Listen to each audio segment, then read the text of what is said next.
Magandang araw ho sa inyong lahat. Ako ulit si JDB, ang inyong maglingkod. Pero pag-usapan naman natin ngayon, ito po, yung kudeta na inaasahan ng Change is Coming to Town. Nasa bumalentong. Bakit? Nagkatuklas-tuklasan na itong kanilang ipinagkakalat na meron daw pong mga high-ranking, at least 3-star generals. There was a heated conversation during the command conference with the high-ranking government official, nagkasagutan. So, tumaludo. Permission to leave, sir. Tapos, sumibat. Yung mga ibang mga general din, sumibat din. Yun yung tirada nila ngayon. Diba? Sabi ko, okay mukhang gumana yung kanilang destabilization. Kaya nga, in the past few days, talagang napapuzzle ako dito sa designated survivor. Na mukhang may alam si Sara na mangyayari. Ano kaya ito? Di ba? Sinasabi natin noon. Tapos,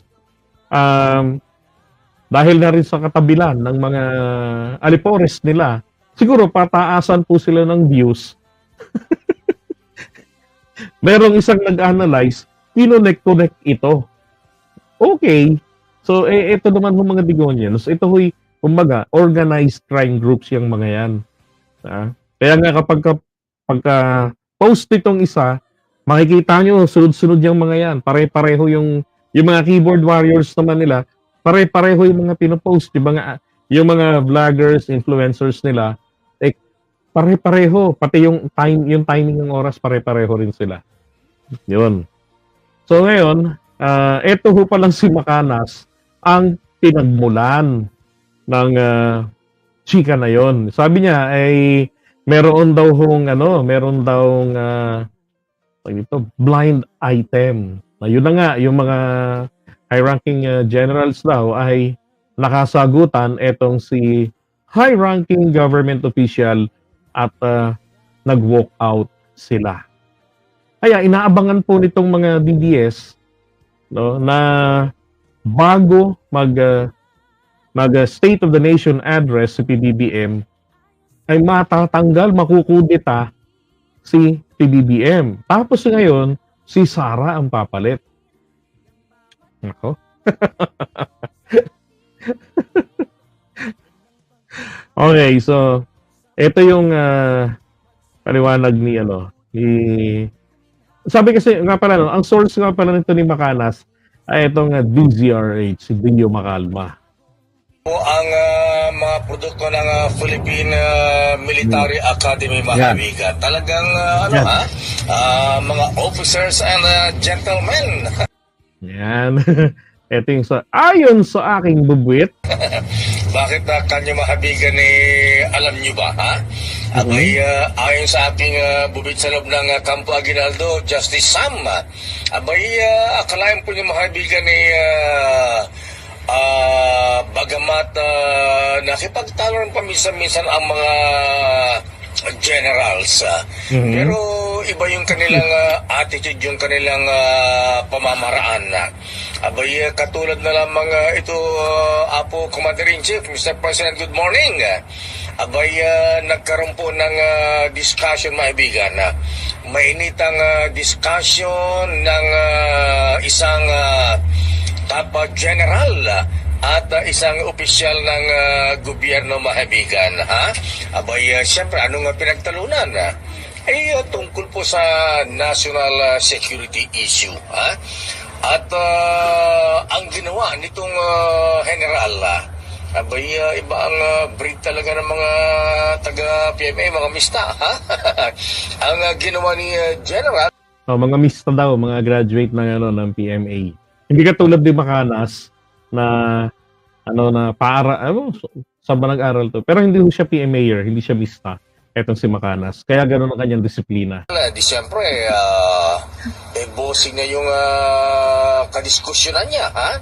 Ang ginawa ni General Pumahabigan ay talagang tumayo, ayan, pay in attention at Ganun. sinaluduhan.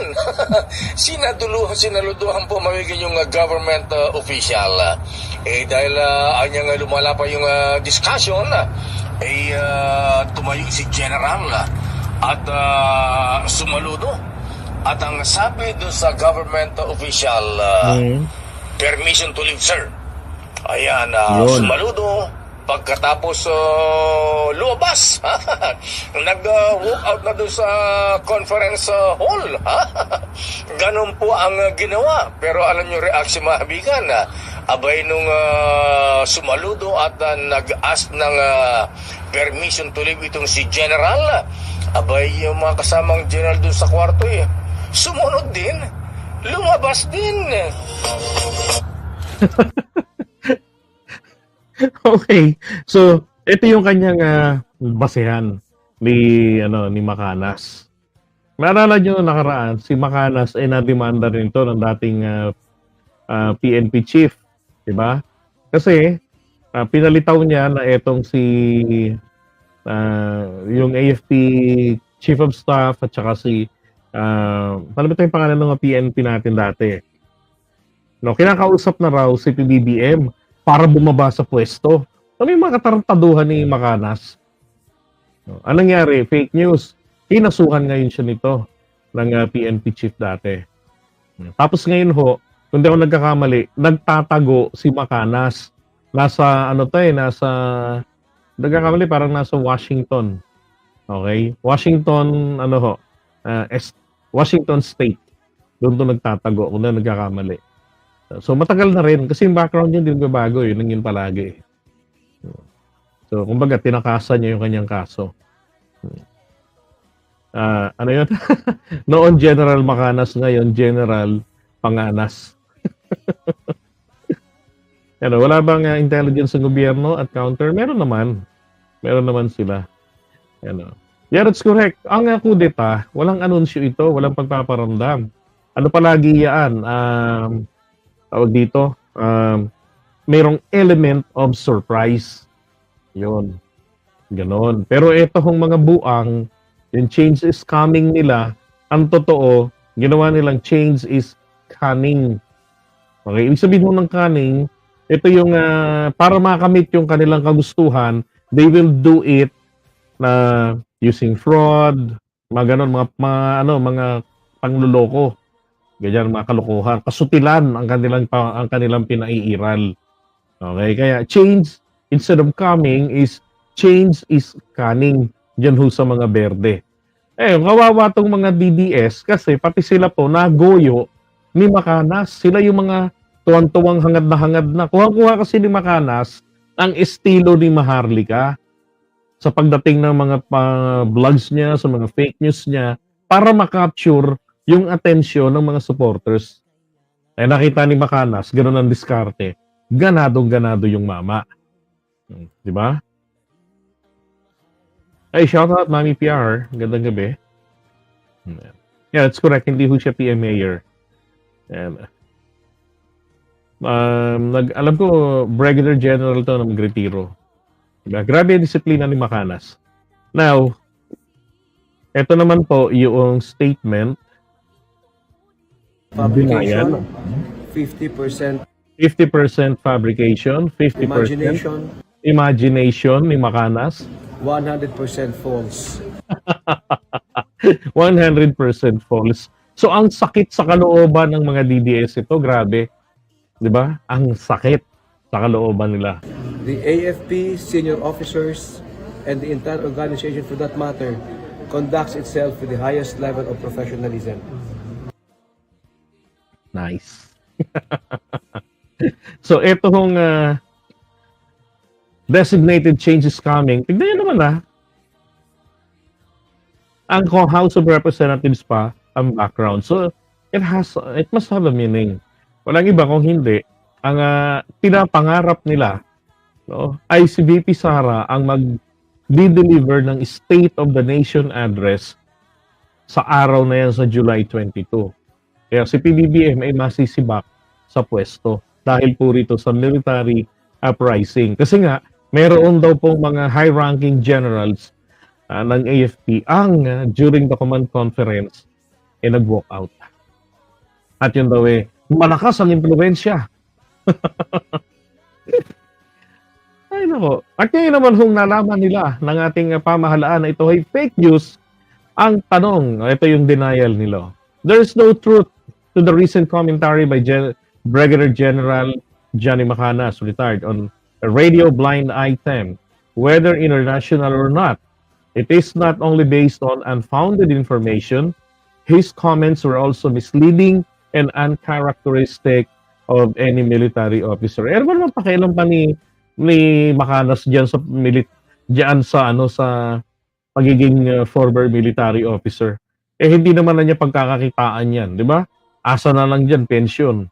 Oh. Wala na akong pakialam yun sa ganyan. Mas malaki ang kinikita ni Macanas sa kanyang fake news blog. Alright, sabi, our soldiers are professional and loyal to the chain of command. We will not allow any effort to malign our ranks and discredit our commitment to our mandate by clout chasers and their personal political agenda. You call the public to be critical of these false narratives and report individuals and channels that propagate information. Kanino po ire-report yung mga yan? Yan. Kanino ire-report yan? Sa FB at saka sa YouTube.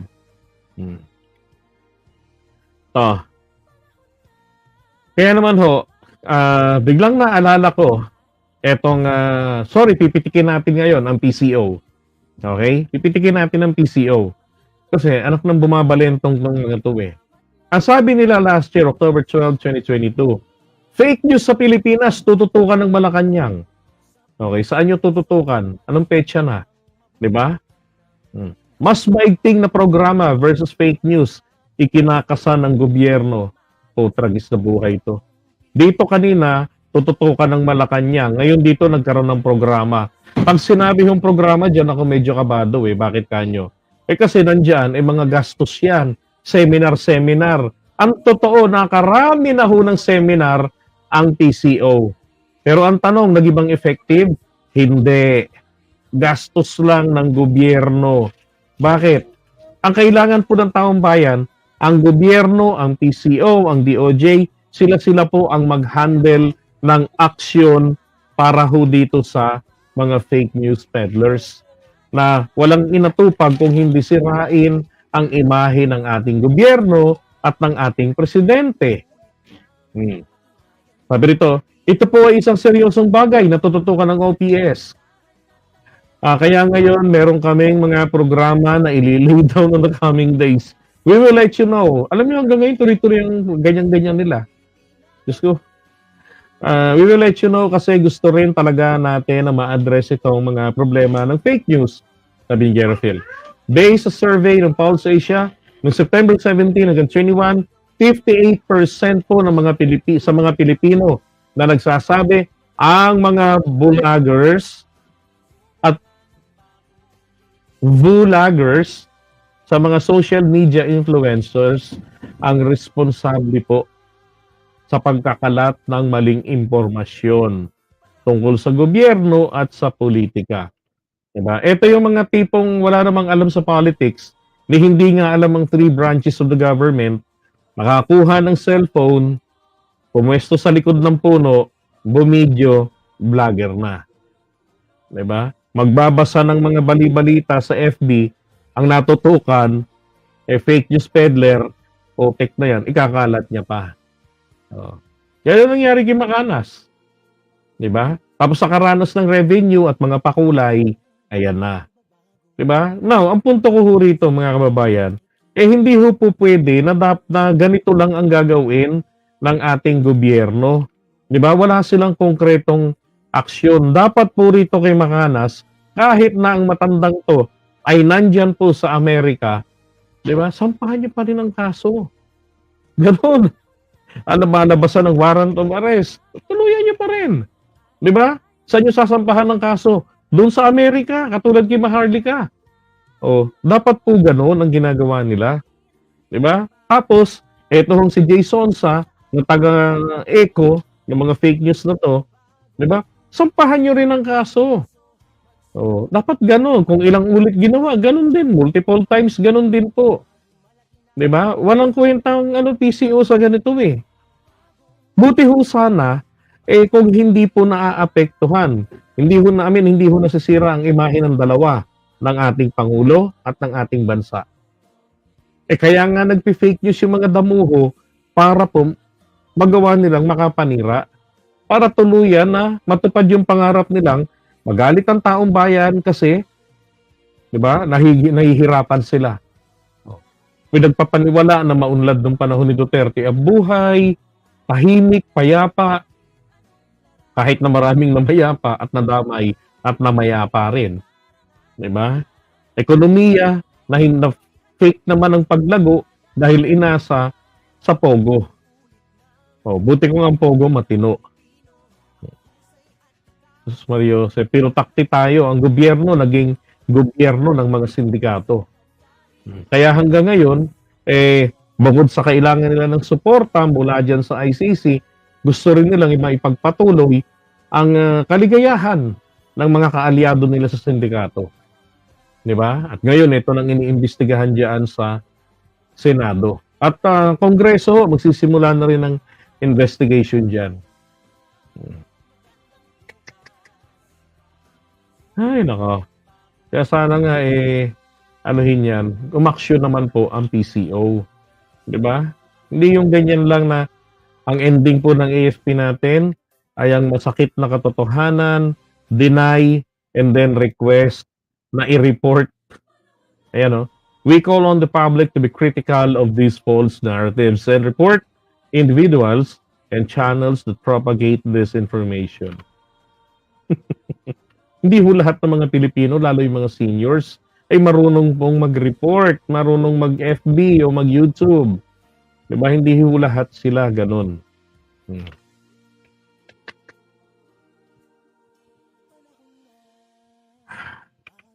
Okay? Right, so iwan muna natin ito. Pero, again, eto hong changes coming nila, na bumalentong, hindi ho matutupad yung kanilang pinapangarap that in coming few days, diba, few days coming, magkakaroon ng surprise, diba, military uprising, coup d'etat, pabababain si PBBM, and then bago mag-June 22, July 22, ay si Sara na ang nag-take ng oath bilang presidente, tapos ay magsusona na rin. Maria Jose, alam nyo, matindi yung mga lagnat sa utak ng mga taong ito eh. Yung mga lagnat sa kanilang isipan.